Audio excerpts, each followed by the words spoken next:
Una de las cosas más difíciles de la vida es decirle adiós a alguien que amas. Puede ser el adiós de un cónyuge a su pareja moribunda, puede ser el adiós de un padre a su hijo partiendo a la universidad por primera vez. Puede ser el adiós de los abuelos a los nietos que regresan a su hogar en otra parte del país o del mundo. Pero independientemente de la razón exacta de tales despedidas, generalmente son experiencias muy tristes y emocionales, porque es doloroso estar separado de alguien a quien amas, incluso si esa separación es solo temporal. Esta mañana regresamos al estudio de Hechos 20 y continuamos viendo una de las despedidas más significativas que se encuentran en las Escrituras. Me refiero al discurso de despedida del apóstol Pablo a los ancianos de la iglesia en Éfeso. El pasaje que les leí hace unos momentos atrás, y el significado del discurso de Pablo de despedida es que se ve reforzado por el hecho de que es el único discurso de un apóstol dado a una audiencia cristiana que está registrado en el libro de los Hechos. No hay ningún otro mensaje que sea igual a esto, donde alguien defienda esto en frente de las autoridades judías. Y como muchas despedidas, también es triste, emotiva y dolorosa, porque como les dije la semana pasada, Pablo les dejó muy claro a estos hombres que esta sería la última vez en la tierra que lo verían.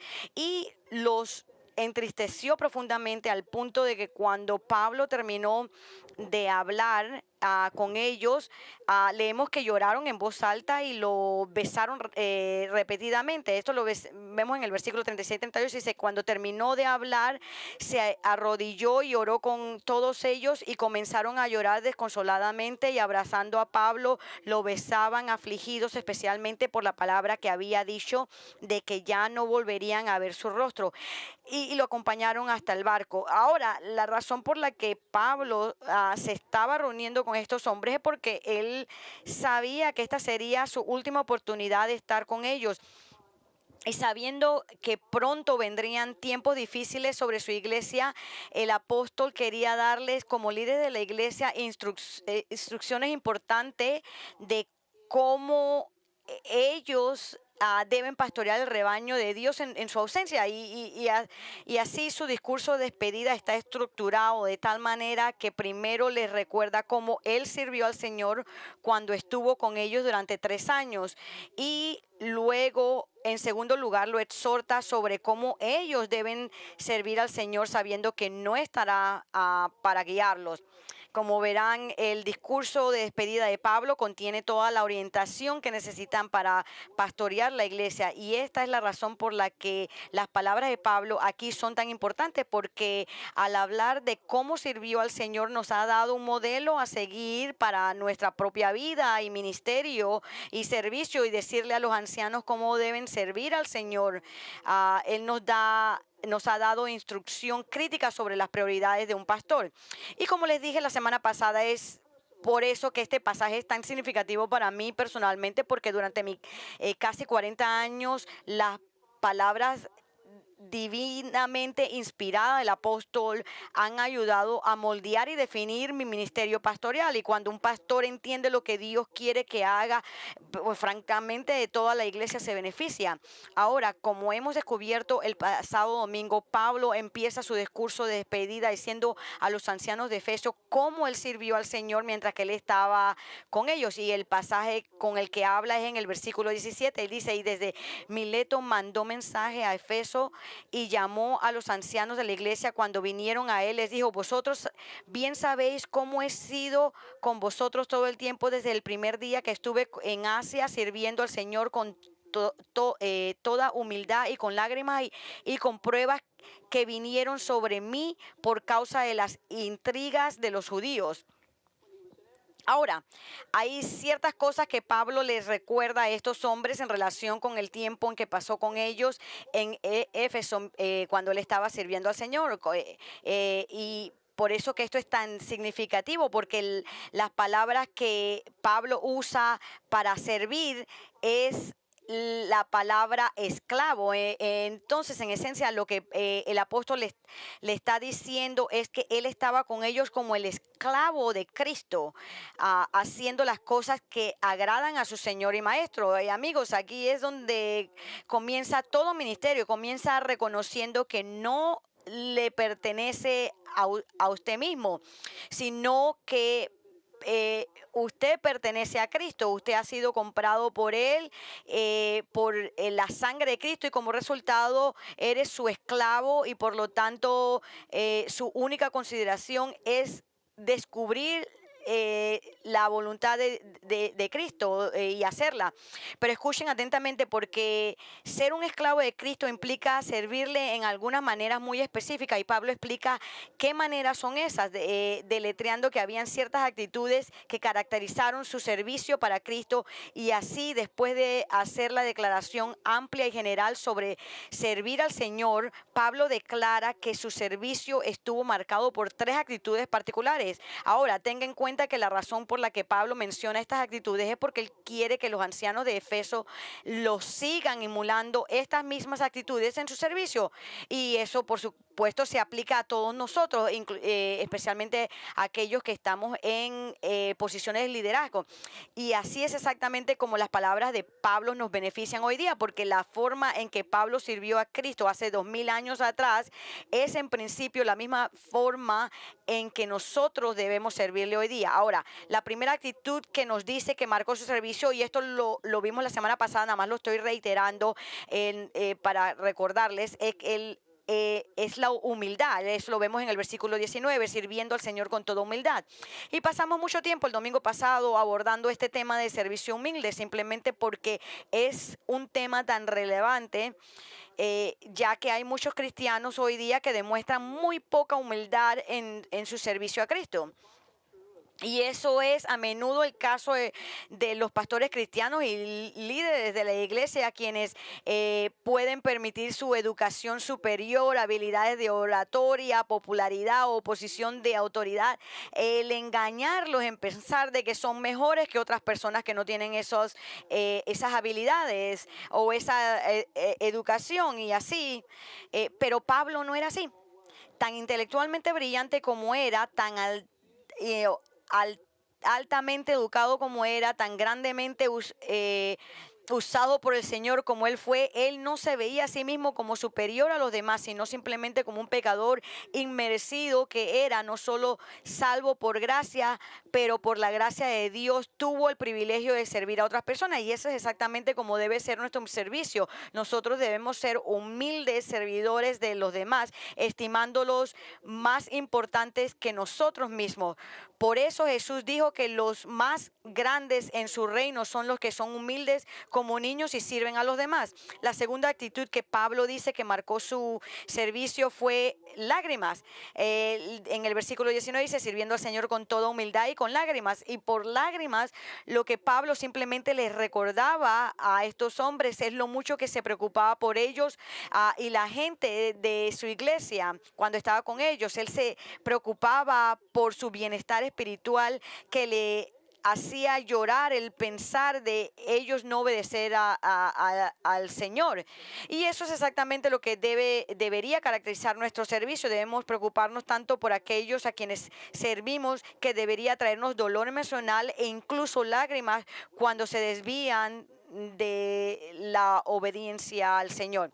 La tercera actitud que Pablo dice marcó su servicio fue pruebas, adversidades, es decir, pruebas que vinieron como resultado de ser perseguido por causa del Evangelio, es decir, sirviendo al Señor con la humildad y con lágrimas y con pruebas que vinieron sobre mí por causa de las intriga de los judíos. Ahora bien, las pruebas no son realmente una actitud, sino algo que nos sucede y está fuera de nuestro control. Pero lo que está en nuestro control es la actitud, la manera con la que elegimos responder a estas adversidades.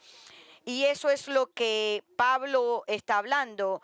Él se refiere a su actitud cuando fue perseguido por causa del evangelio. Como verán, la razón por la que Pablo les recuerda a estos ancianos acerca de sus pruebas y la actitud con la que él responde a ellas es porque quiere inculcarle a ellos la verdad de que a pesar de todo tipo de desafíos y dificultades que enfrentó mientras estaba con ellos en Éfeso, estas pruebas no le impidieron servir al Señor. Pablo no permitiría que nada, ni siquiera amenazas contra su vida, le impidiera ministrar agresivamente por Cristo.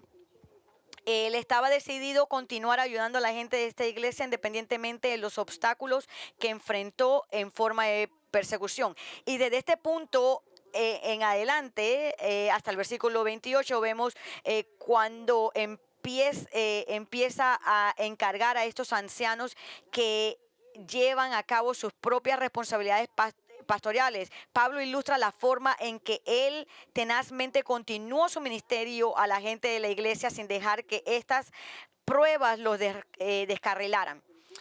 Y amigos, al hablarnos de su perseverancia en el servicio al Señor, incluso en tiempos difíciles, Pablo nos ha dado una verdad tan importante para que la aprendamos, que él nos ilustró con su propia vida, siendo esa verdad que nosotros nunca debemos dejar que nada nos distraiga de servir a Cristo, ni siquiera las adversidades difíciles. Todos tenemos adversidades, pruebas que amenazan con desanimarnos de servir a Cristo. A veces estas adversidades se presentan en forma de conflictos o decepción con otros cristianos. A veces estas pruebas son de naturaleza financiera. A veces estas pruebas son enfermedades físicas. Y a veces estas pruebas son persecuciones que amenazan con intimidarnos, pero independientemente de cualquiera que sea su prueba o adversidad, nunca debe dejar de ministrar a otros. Usted no tiene esa opción como esclavo de Cristo. Usted debe ser, yo tengo que ser como Pablo, firme, inconmovible, siempre progresando en la obra del Señor. ¿Y cuál es la clave para hacer esto?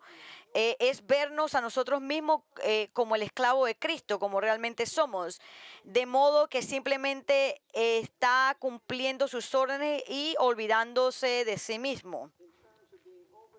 De términos de estar muy preocupados por uno mismo. Una de las mayores preocupaciones que yo tengo con todo esto del coronavirus es que nos ha fomentado convertirnos en egocentristas y temerosos al punto que no estamos pensando en los demás y sus necesidades tanto como deberíamos, porque estamos demasiado preocupados tratando de descubrir cómo mantenernos seguros y saludables. Ahora, nunca incitaría a nadie a ser totalmente imprudente con su salud, pero animaría a todos, incluyéndome a mí mismo, a nunca perder de vista el hecho de que estamos llamados como servidores de nuestro Señor Jesucristo, estamos llamados a servir y amar a los demás, y eso no se detiene porque hay un virus allá afuera. Y ahora, hoy, mientras continuamos trabajando en el discurso de despedida de Pablo, vemos que después de decirle a los ancianos de Efeso que sirvió al Señor con adversidades, con pruebas, el apóstol inmediatamente revela cómo a pesar de estas pruebas, él continuó su ministerio a la gente de la iglesia de ellos, y al hacerlo nos cuenta algo más que caracterizó su servicio a Cristo, y es que fue diligente en predicar la palabra de Dios. Noten en el versículo 20, ¿cómo no rehuí declarar a vosotros nada que fuera útil y de enseñaros públicamente y de casa en casa? Pablo declara que a la luz de las muchas pruebas que soportó a manos de la comunidad judía inconversa en Efeso, eso no hizo que se retractara de declarar todo lo que benefició a la gente de la iglesia a la que estaba ministrando. Es decir, a pesar de que constantemente enfrentó peligros, él proclamó con valentía la palabra de Dios y no retuvo nada, pero le enseñó a la gente todo lo que necesitaban para crecer espiritualmente en santidad, en su camino con el Señor. Y él explica que su predicación intrépida tuvo lugar en 2 localidades. La primera es que enseñó a los efesios públicamente, y con eso lo tomo que él se refiere a sus conferencias vespertinas en la escuela de tiranos, así como a los servicios religiosos semanales. Y segundo lugar, él dice que enseñó a los efesios de casa en casa, lo que significa que él visitó a los hogares de la gente de esa iglesia, los enseñó allí. Es decir, las verdades que les proclamó los domingos en público les ayudó a entender y personalmente aplicar a sus vidas al venir al lado de ellos en la privacidad de sus hogares y enseñarles ahí. Ahora, lo que Pablo le está recordando a estos ancianos es que su servicio al Señor fue marcado por la enseñanza audaz, que era una enseñanza audaz que no se dejó intimidar por la persecución. Lo que enseña, lo que significa que les está haciendo saber que no permitió que la persecución debilitara su enseñanza, de tal manera que tuvieran miedo de decirle a la iglesia lo que necesitaban escuchar. Les dijo todo lo que les era provechoso, es decir, les dio una dieta bien equilibrada de la palabra de Dios. Ahora, ¿por qué Pablo se sentiría obligado a contarle a estos hombres sobre su manera de enseñarles? Es porque quiere que sigan su ejemplo, para que ellos, como pastores de la iglesia, continúen enseñando a la congregación la palabra de Dios de una manera inflexible, que se niega a dejarse intimidar. Como verán, Pablo entendió la tentación que estos hombres se enfrentarían de evitar el enseñar firmemente por el miedo. Esto parece estar indicando por el hecho que menciona lo mismo acerca de su enseñanza nuevamente en el versículo 27. Él lo reitera porque él quiere que lo agarren este concepto. Pues dice, pues no rehuí declarar a vosotros todo el propósito de Dios. Escuchen atentamente. Hay 2 principios importantes que aprender de la diligente y valiente enseñanza de Pablo sobre los efesios. Un principio se refiere a los pastores como maestros, y un principio se refiere a los miembros de una iglesia local como aquellos que escuchan a los pastores. Así que primero, el primer principio, para aquellos de nosotros que somos llamados a enseñar la palabra de Dios, el principio es que en servir al Señor debemos estar comprometidos a enseñar la Biblia entera de una manera que no agüe o diluya sus verdades poderosas. Ahora, digo eso porque hay muchos pastores hoy día que no siguen trágicamente el ejemplo de enseñanza de Pablo, porque tienen miedo de predicar ciertas verdades bíblicas que podrían molestar a algunos en su congregación, o fallan en proclamar ciertas verdades por temor a que los inconversos los consideren a ellos como tontos, ignorantes o fuera de sintonía con su cultura, obsoletos o poco científicos. Y así por miedo se niegan a predicar sobre ciertos pecados. De hecho, hay algunos predicadores muy bien conocidos que no hablan del pecado en absoluto. Y además de eso, fallan en enseñar a su gente la necesidad de la disciplina de la iglesia. Se niegan a molestar a nadie hablando del infierno y otras doctrinas desagradables como las lenguas. Hace muchos años atrás, cuando estaba predicando a través del libro de Romanos, yo tuve una conversación con un pastor que me dijo que él nunca podría predicar Romanos a su gente. Él ni siquiera lo iba a tratar. Y lo que él quiso decir es que yo creo que lo que él quería decir es que Romanos es tan teológicamente profundo que su gente tendría dificultades lidiando con todas sus verdades. Ahora, francamente, eso me desconcierta y me sigue desconcertando hoy día, porque si usted es un pastor, entonces Dios lo ha llamado para alimentar a su pueblo con la palabra de Dios, incluyendo las partes teológicamente profundas. Es el trabajo de un pastor tomar las cosas profundas de Dios y ayudar a su gente a entenderlas. No lo simplificamos, nosotros la expresamos en manera que puede ser un poco más simple de entender. Si usted lo está leyendo, si está leyendo un comentario bastante técnico, esto es lo que se supone que deben hacer los pastores. Ellos explican las verdades, las escrituras, para que su gente crezca en su comprensión de Dios y aprendan cómo Él quiere que piensen y vivan. Y al descuidar enseñar de esta manera, los pastores hacen un gran perjuicio a su gente, porque están reteniendo verdades que necesitan saber, verdades que Cristo quiere que su pueblo sepa. ¿Y qué es lo que hace que un pastor haga tal cosa? Es el miedo al hombre. Es tener miedo de cómo reaccionará la gente a esa enseñanza y lo que la gente piensa de ellos. Ese es el punto, esa es la verdad. En Proverbios 29-25 dice, el temor al hombre es un lazo. Y eso es ciertamente cierto. Para los pastores que han permitido que el miedo al hombre los atrape en ocultar a su pueblo ciertas verdades de la palabra de Dios, que necesitan escuchar verdades que son beneficiosas para ellos. Esta es la razón por la que es tan importante que los pastores reconozcan que son solo esclavos de Jesucristo, y como su esclavo no tienen la opción de elegir qué predican de su palabra, y que no predican de su palabra. Si usted es pastor, entonces debe hacer lo que hizo Pablo. Usted debe guardarse nada. Usted debe enseñar todo por el beneficio de su pueblo. Y si lo critican, lo critican. Pero incluso si te critican, tienes la gran satisfacción de saber que has complacido a aquel que te ha llamado a predicar su palabra. Y al final del día, eso es todo lo que realmente importa. Ahora, el segundo principio que vemos en la predicación diligente de Pablo es uno que se aplica a los miembros de su iglesia. Y el principio es que es: usted solo debe estar en una iglesia donde el pastor está comprometido a enseñar todo el consejo de Dios.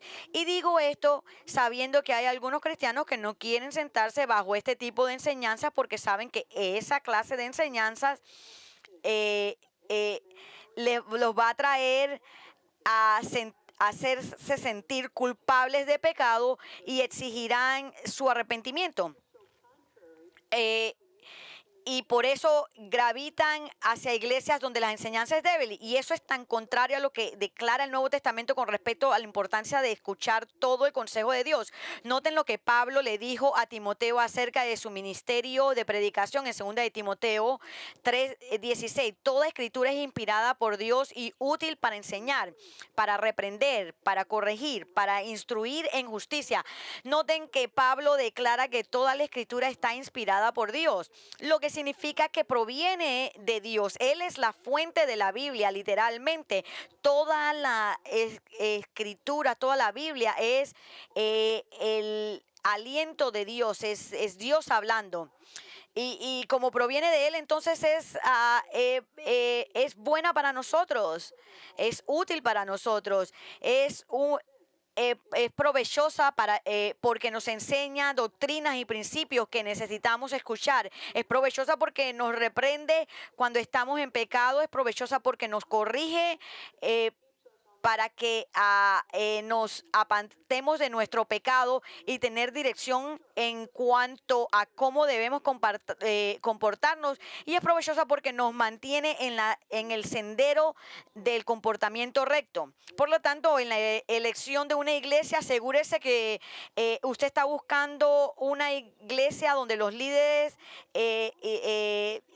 pastorales no tienen miedo a enseñar todo el consejo de Dios. Y como he dicho, esta es la razón por la que Pablo les está contando a estos ancianos de Efeso sobre su enfoque en la enseñanza, porque quiere que sigan su ejemplo y continúen enseñando a los efesios de la manera que él lo hizo por 3 años, reteniendo nada que sea de buen provecho para ellos. Ahora, la enseñanza que Pablo acaba de explicar es la enseñanza que les dio a los creyentes en Efeso, la predicación profunda y bíblicamente equilibrada de la palabra de Dios.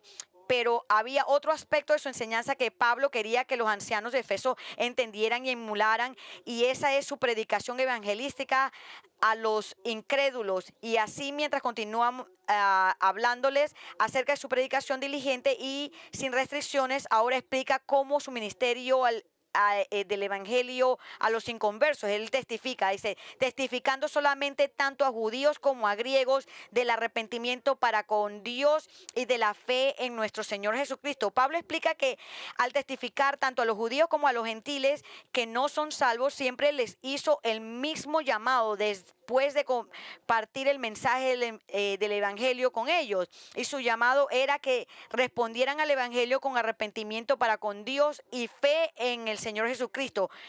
Como verán, Pablo no está hablando aquí sobre el contenido del evangelio, es decir, el mensaje de salvación que predicó a los incrédulos. A lo que él se está refiriendo aquí es, después de proclamarle el evangelio, él está diciendo a los incrédulos cómo ellos deberían responder después de escuchar el mensaje del evangelio, y les dijo que tenían que responder arrepintiéndose de su pecado y poniendo su confianza en Cristo para la salvación.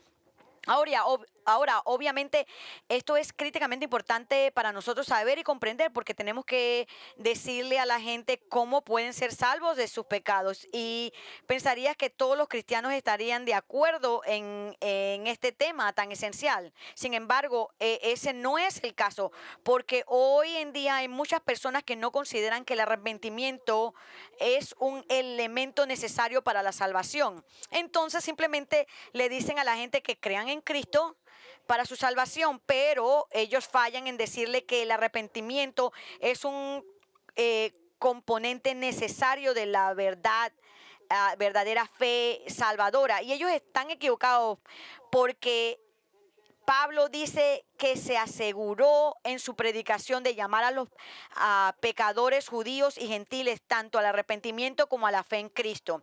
Ahora, comprenda que el arrepentimiento no es algo que no está relacionado con la fe, sino que es la otra cara de la fe, de modo que el arrepentimiento y la fe son como las dos caras de la misma moneda, y ambos son elementos de la verdadera fe salvadora. Así que la pregunta es, ¿qué es arrepentimiento? Bueno, es esencialmente, el arrepentimiento significa alejarse del pecado. La palabra griega para arrepentimiento significa literalmente un cambio de mentalidad. Pero este cambio de mentalidad siempre implica un cambio de conducta. Por eso cuando vemos que cuando Juan el Bautista predicó su mensaje de arrepentimiento, él le dijo a la gente, y lo pongo entre comillas, produjeron frutos dignos de arrepentimiento. Es Lucas 3:8. Él dice, Pablo dijo lo mismo en Hechos 26:20, cuando al explicar que cuando llamó a las personas a la salvación, les dijo que debían arrepentirse y volverse a Dios, realizando obras apropiadas para el arrepentimiento. Como dijo John MacArthur, el Nuevo Testamento no sabe nada de un evangelio que carezca de un llamado al arrepentimiento. Y yo estoy de acuerdo con esto, y la razón de esto es porque el verdadero testimonio evangelístico siempre implica decirle a una persona que su pecado es ofensivo para Dios, y por lo tanto al venir a Cristo para salvación deben de dar la espalda a su pecado. Esta es la forma en que Pablo les predicó a los incrédulos, que debían arrepentirse, porque el arrepentimiento es parte de la gran comisión de Cristo para evangelizar a los perdidos. En Lucas 24:47 leemos lo mismo, dice, y que en su nombre se predicará el arrepentimiento para el perdón de los pecados a todas las naciones, comenzando desde Jerusalén. Eso es lo que Jesús nos dijo. Desde el principio de su ministerio, él dice, arrepiéntanse porque el reino de los cielos viene. Pero lamentablemente, como ya he mencionado, hay muchos que no predican el arrepentimiento como parte del mensaje del evangelio. Como resultado, hay personas que piensan que son salvas cuando en realidad no lo son. Y eso es porque les han dicho que la salvación es de ellos simplemente porque oraron una oración de salvación a Jesús, pidiéndole que entrara en sus corazones, pero nunca se les dijo acerca de la gravedad de su pecado a la luz de la santidad y justicia de Dios. En consecuencia, no estaban convencidos de su pecado, por lo que nunca se arrepintieron de su pecado. Simplemente pidieron a Jesús que entrara en su corazón pensando que este era su boleto al cielo, y luego continuaron viviendo el mismo estilo de vida pecaminoso que siempre habían llevado, excepto que ahora estaban convencidos de que eran salvos, cuando en realidad no lo eran. Ahora, personas así pueden sentirse mal o arrepentidas por su pecado, pero sentirse mal por tu pecado, que se sintieron mal, que tienen remordimiento de su pecado, no es lo mismo que arrepentirse. Como verán, Judas Iscariotes es un ejemplo perfecto de alguien que se sintió mal. Él tuvo remordimiento de haber pecado al traicionar a un hombre inocente, a Cristo, pero no se arrepintió porque no se apartó de su pecado. Simplemente sintió pena por las consecuencias de sus acciones. Aquí hay una buena manera de distinguir la diferencia entre el arrepentimiento y el mero remordimiento. El arrepentimiento implica sentirse mal por el acto del pecado de manera que usted se aleja de él. El remordimiento también se siente mal, pero no por el pecado en sí, sino por las consecuencias del pecado o por ser atrapado, pero no tiene la intención de apartarse del pecado en sí. Déjenme ilustrarle de esta manera. Hace muchos años atrás pasamos por el doloroso proceso de excomunicar a una mujer en nuestra iglesia por divorciarse de su esposo sin ningún fundamento bíblico válido. Aunque se enfrentó a su pecado varias veces, se negó a arrepentirse, y así, siguiendo la enseñanza de nuestro Señor, en Mateo 18 la quitamos de la membresía de la iglesia. Bueno, unos años después, en una conversación que tuve con esta mujer, ella me dijo cuánto lamentaba haber pasado por el divorcio y admitió que estaba mal y era un pecado. Entonces, al tratar de discernir si ella simplemente estaba arrepentida o realmente estaba arrepentida o simplemente tenía remordimiento por lo que sucedió, le pregunté: si pudieras retroceder el tiempo atrás, ¿te divorciarías de tu esposo nuevamente? Y su respuesta fue: tengo que pensar en eso. Ahora, si ella tuviera que pensar en esto, entonces esto no era arrepentimiento, esto era simplemente remordimiento, porque el arrepentimiento se aparta del pecado, pase lo que pase, reconoce el pecado y lo abandona. Entonces, seguir a Pablo en el servicio al Señor significa que cuando proclamemos el Evangelio a los incrédulos, los llamamos a que se arrepientan de su pecado, con lo cual queremos decir que les decimos que deben alejarse de todo lo que saben que está mal en sus vidas. Sin embargo, no fue solo el arrepentimiento lo que Pablo predicó, porque dice en el versículo 21 que también testificó a la fe de judíos y griegos en nuestro Señor Jesucristo. Y esta es la otra cara de la moneda que conduce a la salvación. Pablo no solo les dijo a la gente que volvieran, que se separaran de su pecado, sino que también les dijo que vinieran a Cristo, confiando en Él para su salvación. De acabo a que lo que Pablo le está diciendo es que solo por fe en Cristo es que tienen salvación, arrepintiéndose de sus pecados. Sin embargo, nuevamente, parte de la verdadera fe salvadora es el arrepentimiento del pecado. Esto es lo que Pablo le dijo a los incrédulos cuando proclamó el Evangelio a ellos, y esto es lo que él quería que los ancianos de Efeso que hacen cuando anuncian el Evangelio, que se aseguren de que las personas tengan este arrepentimiento. De lo contrario, no estamos siendo fieles a la palabra de Dios y estamos engañando a las personas, haciéndoles creer que son salvas, cuando en realidad sin arrepentimiento no hay salvación. Escuchen, es muy posible que hayan algunos aquí que nunca se han arrepentido de su pecado. Si ese es el caso, entonces no se deje engañar pensando que es salvo. Nunca es demasiado tarde para arrepentirse y confiar en el Cristo para su salvación. Ahora, todo lo que hemos estudiado hasta ahora es el discurso de despedida. Nuevamente, es muy posible que haya algunos que no se hayan arrepentido de su pecado. No se dejen engañar pensando de que está salvo. Nunca es demasiado tarde para arrepentirse y confiar en Cristo para su salvación. Ahora, todo lo que hemos estudiado hasta ahora en el discurso de despedida del apóstol Pablo es que el apóstol nos recuerda le recuerda a estos ancianos cómo se condujo en su vida de ministerio en el pasado. Durante los 3 años que estuvo en Efeso. Pero recuerden, ha dejado la ciudad y se dirige ahora a Jerusalén.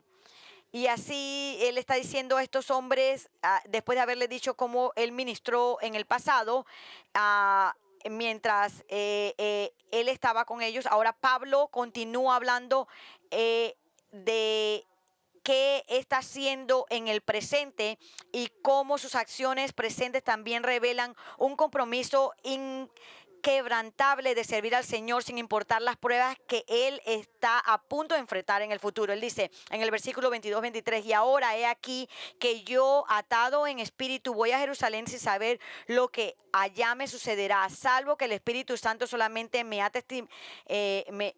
da testimonio en cada ciudad, diciendo que me esperan cadenas y aflicciones. Con las 2 primeras palabras de esta declaración, y ahora Pablo ha cambiado el enfoque del pasado al presente, habiendo comenzado su discurso de despedida contándoles a los ancianos en el versículo 18 lo que ya sabían sobre su ministerio con ellos en Efeso. Pablo ahora les dice algo que ellos no sabían, es decir, su curso de acción actual, y era que el Espíritu Santo lo estaba obligando a ir a Jerusalén. Ahora afirma que no sabe específicamente qué le pasará cuando llegue a Jerusalén. Sin embargo, el Espíritu Santo le ha testificado en las diversas ciudades que ha visitado que va a haber cadenas y aflicciones. Él le está diciendo que va a estar lo van a arrestar y experimentará aflicciones en Jerusalén. Ahora, aparentemente la forma en que el Espíritu Santo le reveló esto es a través de varios profetas que le dijeron a Pablo acerca de estas cosas. Sabemos esto es lo que le sucedió cuando visitó la ciudad de Cesarea, porque leemos estas palabras en Hechos 21. Dice, y deteniéndonos allí varios días, descendió de Judea cierto profeta llamado Agabo, quien vino a vernos, y tomando el cinto de Pablo, se ató las manos y los pies y dijo: así dice el Espíritu Santo, así atarán los judíos en Jerusalén al dueño de este cinto y lo entregarán en manos de los gentiles. Por lo tanto, Pablo sabía, basado en profecías como esta, que el encarcelamiento y privaciones lo esperarían en Jerusalén. A pesar de esto, de que no sabe cómo va a resultar esto para él, él no sabe si lo van a matar, él no sabe si lo van a torturar, no sabe si el encarcelamiento será por el resto de su vida. Todo lo que sabe es que lo arrestarán y lo afligirán si continúa en su viaje a Jerusalén. ¿Y cuál es su respuesta a esto? Él dice: pero en ninguna manera estimo mi vida como valiosa para mí mismo, a fin de poder terminar mi carrera y el ministerio que recibí del Señor Jesús, para dar testimonios solemnemente del evangelio de la gracia de Dios.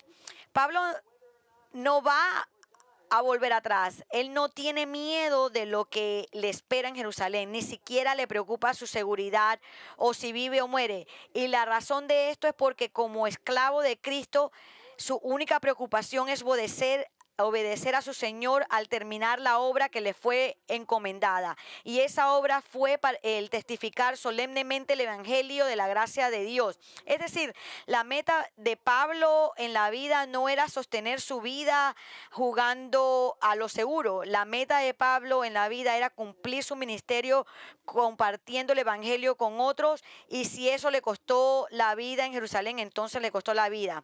Ahora escuchen con atención, lo que el apóstol está diciendo es que no permitió que las pruebas y persecuciones en Efeso le evitaran el compartir el evangelio a los perdidos, y que no va a dejar que las persecuciones en Jerusalén le impida evangelizar a los perdidos. Está diciendo al terminar el curso que Jesús le puso cuando se convirtió, siendo fiel para hablarles a todos sobre el Señor, sin importar lo que cueste, incluso su vida. Y Pablo terminó su camino, su curso, y terminó bien, porque poco antes de morir le escribió a Timoteo estas palabras. En 2 Timoteo 4:7 dice: he peleado la buena batalla, he terminado la carrera, he guardado la fe. Ahora, amigos, recuerden que la razón por la que Pablo les dijo esto a los ancianos de Efesos fue con el propósito de ilustrarles cómo deben conducir sus vidas y su ministerio. Quiere que tengan el mismo tipo de actitud que él tuvo, y eso es no preocuparse tanto por la seguridad y la salud personal que les impida ministrar para Cristo. ¿Saben qué? Yo necesito escuchar héroes como Pablo que me recuerdan de la verdad. Esto es importante. Hombres que me recuerdan la verdad, que como seguidor de Cristo estoy llamado a estar dispuesto a perder mi vida por el bien del evangelio. Y lo mismo es cierto para usted. Jesús mismo nos dice esto en Lucas 9, 23, 24, y decía a todos: si alguno quiere venir en pos de mí, niéguese a sí mismo, tome su cruz cada día y sígame, porque el que quiera salvar su vida la perderá, pero el que pierda su vida por causa de mí, ese la salvará. Nuevamente Jesús está diciendo esto. Estas son palabras bastante fuertes. Todos estos versículos, lo vemos también en Lucas 14, 27. Está hablando de cargar la cruz y seguir adelante. Él dice: el que no carga su cruz y viene en pos de mí no puede ser mi discípulo. Todos estos versículos hablan de tomar nuestra cruz como un medio de muerte, así como la cruz de Cristo significó la muerte para él. Jesús simplemente nos está diciendo que si vamos a seguirlo, entonces debemos estar dispuestos a seguirlo hasta la muerte. ¿Esto es cierto de usted? Puede decir como Pablo que preserva su vida física, que el preservar su vida física no es tan importante como seguir a Cristo y obedecerlo. Escuchen, servir a Jesús implica todo tipo de peligro y riesgo, pero eso es lo que significa seguirlo, porque lo seguimos incluso si sabemos que el encarcelamiento y las dificultades, incluso la muerte nos espera. Esto es lo que Pablo quería que estos ancianos supieran, y esto es lo que Dios quiere que sepamos, para que emulemos al apóstol sirviendo a Cristo sin importar las consecuencias. Verán, Pablo temía a Dios más de lo que él temía al hombre, por lo que no estaba dispuesto a ser rehén de las preocupaciones por su vida. Iba a Jerusalén dispuesto a morir por su Señor. Ahora, el hecho de que Pablo no murió en Jerusalén, él fue arrestado allí y finalmente llevado a Roma. Él no sabía cómo las cosas iban a suceder.